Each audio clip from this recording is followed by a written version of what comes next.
Suscríbete para no perderte ningún capítulo.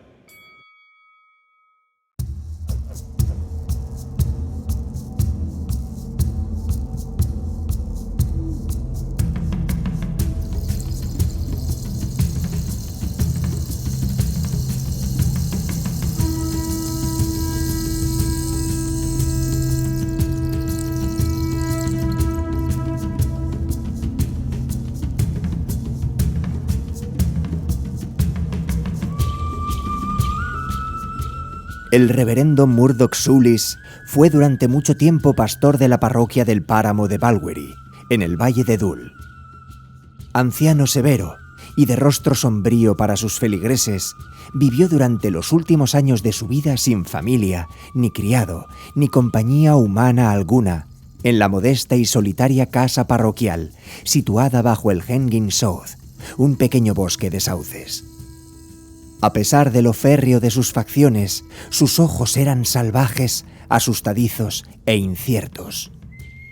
Y cuando en una amonestación privada se explayaba largamente sobre el futuro del impenitente, parecía que su visión atravesara las tormentas del tiempo hasta los terrores de la eternidad. Muchos jóvenes que venían a prepararse para la ceremonia de la primera comunión quedaban terriblemente afectados por sus palabras. Tenía un sermón sobre los versículos 1 y 8 de Pedro, el diablo como un león rugiente, para el domingo después de cada 17 de agosto, y solía superarse sobre aquel texto tanto por la naturaleza espantosa del tema como por el terror que infundía su comportamiento en el púlpito. Los niños estaban aterrorizados hasta el punto de sufrir ataques de histeria, y la gente mayor parecía más misteriosa de lo normal y repetía durante todo el día aquellas insinuaciones de las que Hamlet se lamentaba.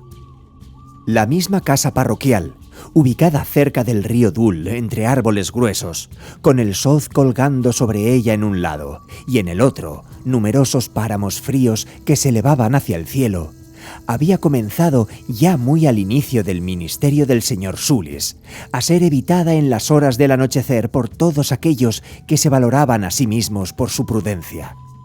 Y los hombres respetables que se sentaban en la taberna de la aldea movían la cabeza a la vez ante la sola idea de acercarse de noche a aquel tenebroso vecindario. Había un lugar, para ser más concretos, que se evitaba con especial temor. La casa parroquial estaba situada entre la carretera y el río Dul, con un aguilón dando a cada lado.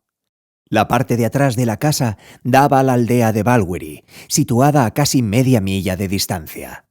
Delante de la casa, un jardín seco rodeado de un seto de espinos ocupaba el terreno entre el río y la carretera. La casa era de 2 plantas, con 2 habitaciones grandes en cada una. La entrada no daba directamente al jardín, sino a un paseo que llevaba a la carretera por un lado y que por el otro quedaba cerrado por los altos sauces y saucos que bordeaban el arroyo. Era este trecho de la calzada el que gozaba de tan nefasta reputación entre los parroquianos más jóvenes de Balwearie. El reverendo paseaba por allí a menudo al anochecer, a veces gimiendo en voz alta por la fuerza de sus oraciones inarticuladas. Cuando estaba fuera de casa y la puerta cerrada con llave, los escolares más atrevidos se lanzaban, con el corazón latiéndoles a pleno ritmo, a jugar a seguir al jefe y cruzar aquel punto legendario. Este ambiente de terror que rodeaba a un hombre de Dios de carácter y ortodoxia intachables era causa de común asombro y tema de curiosidad entre los pocos forasteros que se adentraban, por casualidad o por negocios, hasta aquel desconocido y alejado paraje. Pero mucha de la gente, incluso de la parroquia, ignoraba los acontecimientos que habían marcado el primer año del ministerio del señor Soulis. Incluso entre los que estaban mejor informados, unos no querían decir nada, por ser de naturaleza reservada, y otros temían hablar sobre aquel asunto en particular. De vez en cuando alguno de los mayores, envalentonado por su tercer trago, recordaba el origen de las extrañas miradas y la vida solitaria del reverendo.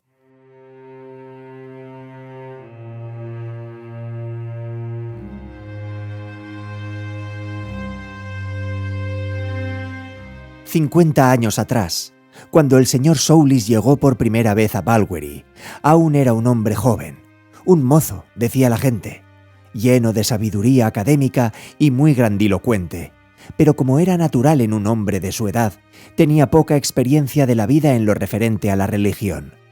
Los más jóvenes estaban muy impresionados por su talento y su facilidad de palabra. Pero los hombres y las mujeres mayores, preocupados y serios, se conmovieron hasta el punto de rezar por el joven, al que consideraban un iluso, y por la parroquia, que seguramente estaría mal atendida. Era antes de los días de los moderados, malditos sean.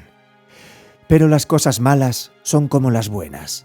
Ambas vienen poco a poco y en pequeñas cantidades. Incluso entonces, había gente que decía que el Señor había abandonado a los profesores de la universidad a sus propios recursos y que los jóvenes que fueron a estudiar con ellos habrían salido ganando sentados en una tubera, como sus antepasados durante la persecución, con una Biblia bajo el brazo y un espíritu de oración en el corazón. No cabía duda de que el señor Soulis había estado en la universidad demasiado tiempo. Era meticuloso y se preocupaba por muchas cosas, salvo por las más importantes. Tenía una gran cantidad de libros, más de los que se habían visto jamás en todo aquel presbiterio, y harto trabajo le costó al porteador, porque estuvieron a punto de ahogarse en el pantano del diablo, situado entre su destino y Clymackerley. Eran libros de teología, sin duda, o así los llamaban. Pero la gente seria era de la opinión de que no hacía falta tantos, sobre todo cuando toda la palabra de Dios en su conjunto cabría en la punta de una manta escocesa. Además, el reverendo se pasaba la mitad del día y la mitad de la noche sentado, escribiendo nada menos, lo cual era poco decente. Al principio temían que leyera sus sermones. Después, resultó que estaba escribiendo un libro, lo que con toda seguridad no era conveniente para alguien tan joven y con escasa experiencia. De todas formas, le convenía conseguir una mujer mayor y decente que cuidara de la casa parroquial y que se encargara de sus espartanas comidas. Le recomendaron a una vieja de mala reputación, Janet McClure la llamaban, y le dejaron obrar por su cuenta hasta que se convenció por sí mismo. Muchos le aconsejaron lo contrario, porque la buena gente de Balwery tenía más que sospechas de Janet.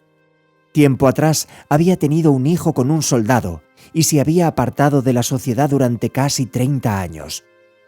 Los niños la habían visto hablando sola en Keysloan al atardecer, un lugar y una hora extraños para una mujer temerosa del Señor. Sin embargo, fue un terrateniente quien recomendó a Janet desde un principio, y en aquellos días el reverendo habría hecho cualquier cosa para complacer al terrateniente. Cuando la gente le comentó que Janet estaba poseída por el demonio, le pareció un rumor sin fundamento. Cuando le citaron la Biblia y la bruja de Endor, trató de convencerles enfáticamente de que aquellos días ya no existían y de que el demonio estaba misericordiosamente comedido.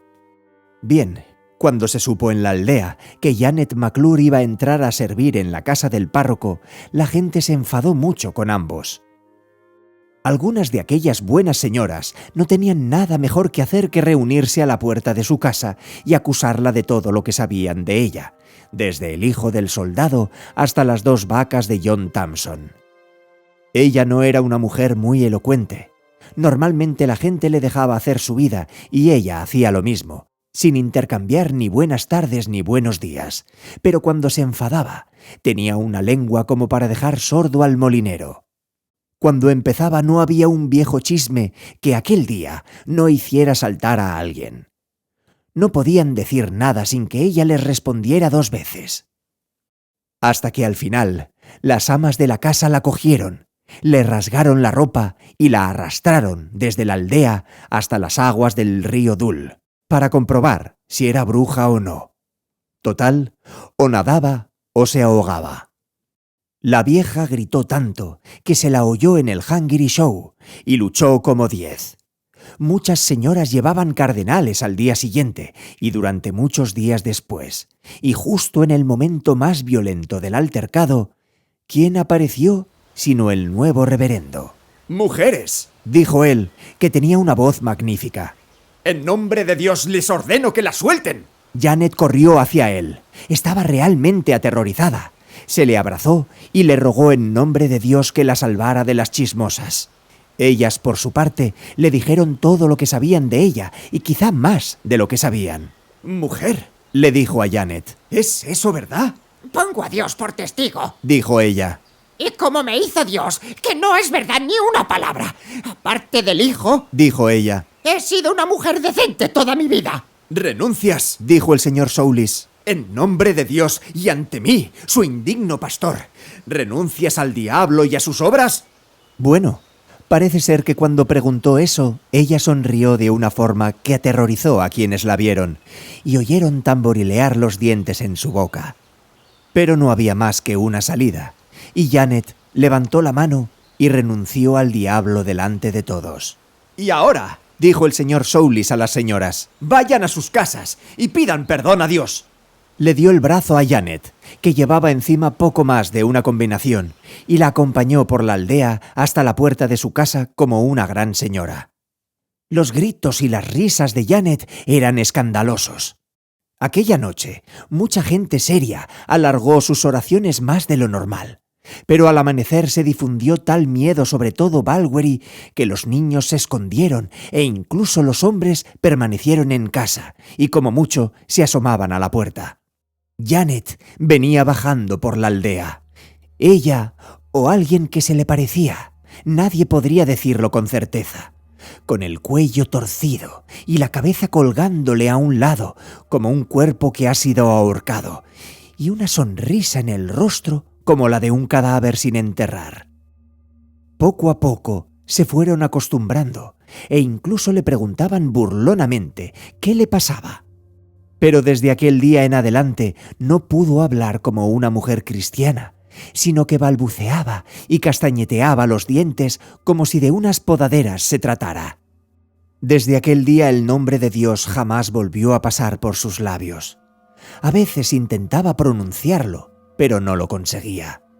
Los más listos no lo comentaban, pero jamás volvieron a llamar a esa cosa por el nombre de Janet McClure, pues para ellos la vieja ya estaba en el infierno desde ese día. No obstante, no había nada que detuviera al reverendo, que no hacía otra cosa que sermonear acerca de la crueldad de la gente que le había provocado una apoplejía, y pegaba a los niños que la molestaban. Aquella misma noche la invitó a su casa y permaneció allí a solas con ella bajo el Hanging Show.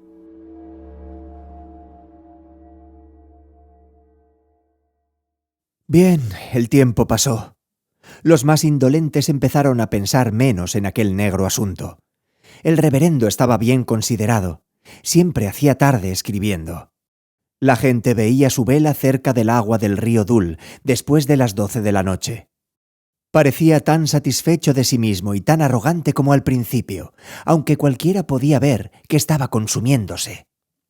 En cuanto a Janet, ella iba y venía.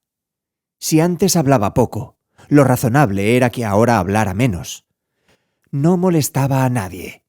Tenía un aspecto horripilante, y nadie discutía con ella sobre el trozo de tierra que se regalaba, según la costumbre, al reverendo de Balwearie, además de su paga mensual.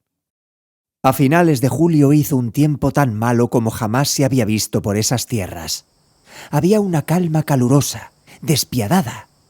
El ganado no podía subir a Black Hill a pastar. Los niños estaban demasiado cansados para jugar.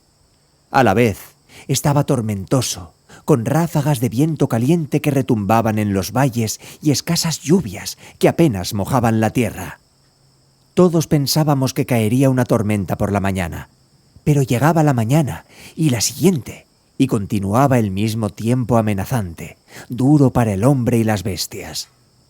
Por si eso fuera poco, nadie sufría tanto como el señor Soulis. No podía ni dormir ni comer, y se lo comentó a sus superiores. Cuando no estaba escribiendo su interminable libro, vagabundeaba por el campo como un hombre obsesionado. Otro en su lugar estaría feliz de permanecer fresco dentro de casa. Encima del Hanging Show, en el refugio de Black Hill, hay una parcela de tierra vallada con una puerta de hierro. Al parecer, en los viejos tiempos fue el cementerio de Balwery, consagrado por los papistas antes de que se hiciera la luz bendita sobre el reino. Sea como fuere, era uno de los sitios preferidos del señor Soulis. Allí se sentaba y meditaba sus sermones. Realmente era un sitio protegido. Bien, un día, cuando subía la colina de Black Hill por el lado oeste, vio primero 2, luego 4 y finalmente 7 cornejas negras volando en círculos sobre el viejo cementerio. Volaban bajo, pesadamente, chillándose las unas a las otras. Al señor Soulis le pareció claro que algo les había apartado de su rutina cotidiana. No se asustaban fácilmente. Se acercó directamente a las ruinas y ¿qué se encontró allí? Sino a un hombre, o la apariencia de un hombre, sentado dentro del cementerio sobre una sepultura. Era de una estatura enorme, negro como el infierno, y sus ojos eran singulares. El señor Soulis había oído hablar de hombres negros muchas veces, pero en este había algo extraño que le intimidaba. Pese al calor que tenía, sintió una sensación de frío hasta el tuétano de los huesos, pero a pesar de todo se lanzó y le preguntó: «Amigo, ¿es usted forastero?» El hombre negro no contestó ni una palabra. Se puso de pie y empezó a caminar torpemente hacia la pared del otro lado, pero siempre mirando al reverendo. Este aguantó la mirada hasta que de pronto el hombre negro saltó la tapia y corrió al abrigo de los árboles. El señor Soulis, sin saber bien por qué, corrió detrás de él, pero se encontraba muy fatigado después del paseo a causa del tiempo caluroso y poco saludable. Por mucho que corrió, no consiguió más que un vistazo del hombre negro al cruzar el pequeño bosque de abedules, hasta que llegó al pie de la colina. Allí le vio otra vez saltando rápidamente sobre las aguas del río Dul en dirección a la casa parroquial. Al señor Soulis no le complacía mucho que este espantoso vagabundo se tomara tanta libertad con la casa parroquial de Balwery. Corrió más deprisa y, mojándose los zapatos, cruzó el arroyo y se acercó por el camino. Pero no había ni sombra del hombre negro por allí. Salió del camino, pero no encontró a nadie. Buscó por todo el jardín, pero no apareció. Al final, y con un poco de miedo, como era natural, levantó el pasador y entró en la casa. Allí se encontró con Janet McClure delante de sus ojos, con su cuello torcido y no muy contenta de verle. En ese instante recordó que cuando la vio por primera vez, sintió la misma escalofriante sensación de terror. «Janet», dijo, «¿has visto a un hombre negro?» ¿Un hombre negro? dijo ella. ¡Sálvanos a todos! ¡Usted no se entera, reverendo! ¡No hay ningún hombre negro en todo Balwery! Pero ella no hablaba claramente, debe entenderse, sino que balbuceaba como un pony con el fresno de la brida en la boca. «Bueno», dijo él. «Janet, si no hay ningún hombre negro, yo he hablado con el inquisidor de la hermandad». Y se sentó como alguien que tiene fiebre y los dientes le castañetearon en la boca. ¡Caray!, dijo ella. «Debería darle vergüenza, reverendo», dijo dándole un poco de coñac que tenía siempre a mano. Entonces el señor Soulis entró en su estudio, rodeado de todos sus libros. Era una habitación larga, baja y oscura, mortíferamente fría en invierno y no especialmente seca ni en la época más calurosa del verano, porque la casa está situada cerca del arroyo. Se sentó y pensó en todo lo que le había ocurrido desde su llegada a Balwery, y en su hogar, y en los días en que era un crío y correteaba alegremente por las colinas. Y aquel hombre negro corría por su cabeza como el estribillo de una canción. Cuanto más pensaba, más lo hacía en el hombre negro. Intentó rezar, pero las palabras no le venían. Dicen que intentó escribir en su libro, pero tampoco lo consiguió. Había momentos en los que pensaba que el hombre negro estaba a su lado y un sudor frío le cubría como el agua recién sacada del pozo. En otros momentos volvía en sí como un bebé recién bautizado y no pensaba en nada. Como resultado se fue a la ventana y miró con enfado el agua del río Dul. En la proximidad de la casa los árboles son muy espesos y el agua profunda y negra. Allí estaba Janet, lavando la ropa con las enaguas remangadas. Estaba de espaldas, y el reverendo, por su parte, apenas sabía lo que miraba. De pronto ella se dio la vuelta y le mostró el rostro. El señor Soulis sintió la misma sensación de terror que había sentido 2 veces aquel mismo día y se acordó de lo que decía la gente, que Janet estaba muerta hacía tiempo y lo que veía era un fantasma de barro frío. Se apartó un poco y la miró detenidamente. Ella pisaba la ropa canturreando para sí misma. «Caramba, que Dios nos libre. La suya era una cara espantosa». A veces ella cantaba más fuerte, pero no había hombre ni mujer que pudiera entender la letra de su canción. A veces miraba hacia abajo con la cabeza torcida, pero donde ella miraba no había nada. Una sensación escalofriante recorrió el cuerpo del reverendo. Fue un aviso del cielo. El señor Soulis se culpó a sí mismo por pensar tan mal de una pobre mujer, vieja y afligida, sin amigos salvo él. Entonó una corta oración por ambos. Bebió un poco de agua fresca, porque el corazón le saltaba en el pecho, y al atardecer se fue a la cama. Aquella fue una noche que jamás se olvidará en Balwearie, la noche del 17 de agosto de 1712. Antes había hecho calor, como he dicho, pero aquella noche hizo más calor que nunca.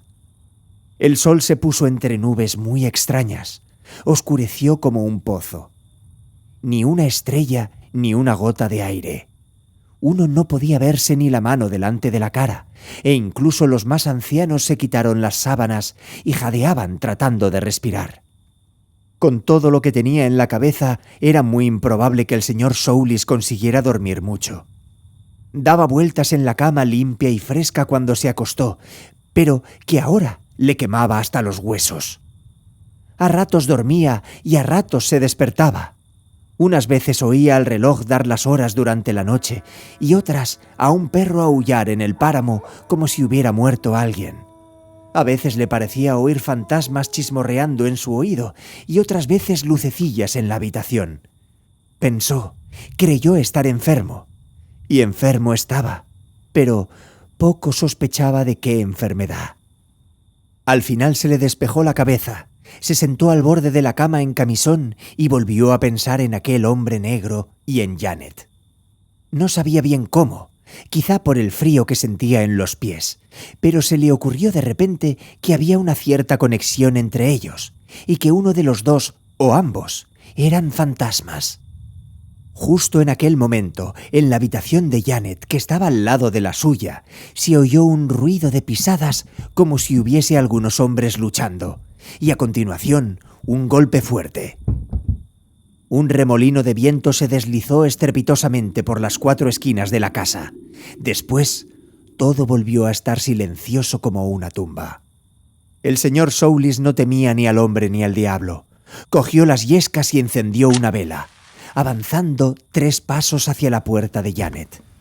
Estaba cerrada. La abrió de un empujón e inspeccionó la habitación atrevidamente. Era una habitación amplia, tan amplia como la del reverendo, amueblada con muebles grandes, viejos y sólidos, porque no tenía otra cosa. Había una cama de 4 postes con colgantes viejos, un estupendo armario de roble lleno de libros de teología del reverendo que se habían puesto allí por falta de espacio y unas cuantas prendas de Janet esparcidas aquí y allá por el suelo. Pero el reverendo Soulis no vio a Janet, y tampoco había señal alguna de forcejeo. Entró, pocos le habrían seguido, miró a su alrededor y escuchó. Pero no oyó nada, ni dentro de la casa ni en toda la parroquia de Balwearie. Tampoco se veía nada salvo las grandes sombras que giraban alrededor de la vela. De golpe, el corazón del reverendo latió rápidamente y se quedó paralizado. Un viento frío revoloteó por sus cabellos. ¡Qué visión más deprimente para los ojos del pobre hombre! Vio a Janet colgada de un clavo al lado del viejo armario de roble. La cabeza aún reposaba sobre el hombro, tenía los ojos cerrados, la lengua le salía por la boca y los zapatos se encontraban a una altura de 2 pies sobre el suelo. Que Dios nos perdone a todos. pensó el señor Soulis. La pobre Janet está muerta. Dio un paso hacia el cuerpo y entonces el corazón le saltó de nuevo en el pecho. ¿Qué hechizo haría pensar a un hombre que Janet podía estar colgada de un solo clavo y por un solo hilo de estambre de los que sirven para remendar medias? Era horrible estar solo por la noche con tales prodigios en la oscuridad, pero la fe del reverendo Soulis en el Señor era profunda. Dio la vuelta y salió de aquella habitación cerrando la puerta con llave tras él. Paso a paso, bajó las escaleras pesadamente como el plomo y puso la vela sobre la mesa que había al pie de la escalera. No podía rezar, no podía pensar. Estaba empapado en un sudor frío y no oía nada salvo el pálpito de su propio corazón. Es posible que permaneciera allí 1 hora o quizá 2, no se dio cuenta, cuando de pronto escuchó una risa, una conmoción extraña arriba. Se oían pasos ir y venir por la habitación donde estaba el cuerpo colgado. Entonces la puerta se abrió, aunque él recordaba claramente que la había cerrado con llave. Después sintió pisadas en el rellano y le pareció ver el cuerpo asomado a la barandilla, mirando hacia abajo, donde él se encontraba. Cogió la vela de nuevo, porque no podía prescindir de la luz, y tan sigilosamente como pudo, salió directamente de la casa y fue hasta la otra punta del sendero. Aún estaba completamente oscuro. La llama de la vela ardía tranquila y transparente como en una habitación cuando la puso sobre la tierra. Nada se movía salvo el agua del río Dul, susurrando y murmurando valle abajo, y aquellos atroces pasos que bajaban lentamente por las escaleras dentro de la casa. Él conocía los pasos perfectamente. Eran de Janet, y con cada paso que se le acercaba, poco a poco, el frío aumentaba en sus entrañas. Encomendó su alma al Creador. «Oh, Señor», dijo, «dame fuerza para luchar esta noche contra el poder del mal». Para entonces los pasos avanzaban por el pasillo hacia la puerta. Podía oír la mano que rozaba la pared con sumo cuidado, como si la cosa espantosa palpara el camino. Los sauces se sacudían y gemían al unísono, y un largo susurro del viento atravesó las colinas. La llama de la vela bailaba. Y apareció el cuerpo de Janet, la torcida, con su vestido de lana y su capucha negra, con la cabeza colgando sobre el hombro y una mueca todavía visible en el rostro. Viva, se podría decir. Muerta, como bien sabía el reverendo Soulis, en el umbral de la casa. Es extraño que el alma del hombre dependa tanto de su perecedero cuerpo, pero el reverendo se dio cuenta y su corazón aguantó. Ella no permaneció allí mucho tiempo. Empezó a moverse otra vez y se acercó lentamente hacia el señor Soulis, que se encontraba de pie bajo los sauces. Toda la vida corporal de él, toda la fuerza de su espíritu irradiaba en sus ojos. Pareció que ella iba a hablar, pero le faltaron palabras e hizo una señal con la mano izquierda. Hubo un golpe de viento como el siseo de un gato. La vela se apagó. Los sauces chillaron como si fueran personas y el señor Soulis supo que, vivo o muerto, aquello era el final. «¡Bruja! ¡Diablo!», gritó. «Te ordeno en nombre de Dios que te vayas a la tumba si estás muerta o al infierno si estás condenada». Y en aquel instante la mano de Dios, desde el cielo, fulminó a la cosa allí mismo. El cuerpo viejo, muerto y profanado de la mujer bruja, tanto tiempo apartado de la tumba y manipulado por los demonios, ardió como un fuego de azufre y se desmoronó en cenizas sobre el suelo. A continuación empezaron los truenos, más fuertes cada vez, seguidos por el estruendo de la lluvia. El reverendo Soulis saltó por encima del seto del jardín y corrió dando gritos hacia la aldea.